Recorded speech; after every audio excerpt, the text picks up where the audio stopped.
you should always pray to God.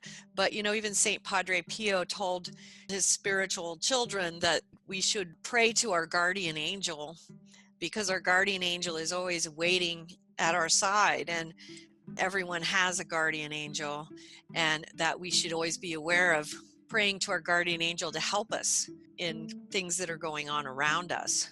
Reverend John McGowan, one of the forgotten mystics I included in my book called Forgotten Mystics, was a 17th century Protestant minister who was a mystic, and his gift was very unique in that he was allowed to go into this gateway to hell and listen to the demons as they spoke about the way that they were going to ensnare humankind.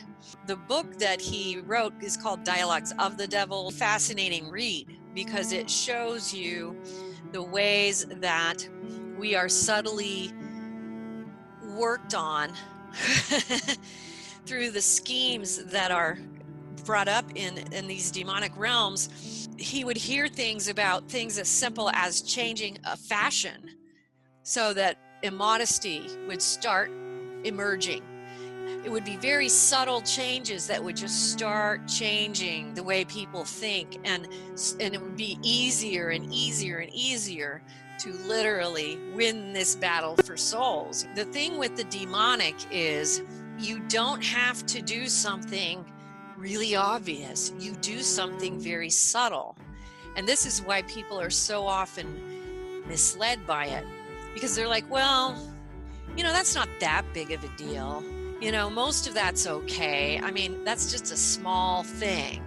So then you have the small thing, and then another small thing is introduced, and it continues. And then you see how that catapults onto itself, and then eventually you have big problems.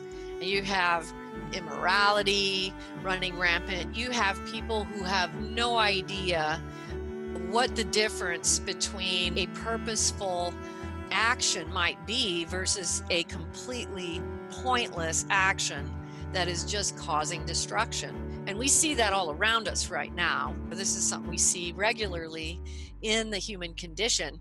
I highly recommend that read, The Dialogues with the Devils, because it's going to show people how this is very subtly done. It's very similar actually to C.S. Lewis's Screwtape Letters, but his was actually fictionally created from his imagination, which was very well done. But it's interesting that Reverend McGowan had this experience. There's a very powerful section in there about the crucifixion and how the demonic realms experienced the crucifixion of Christ and how and when they knew who he was. It's something that you have to read to really get. It's really powerful.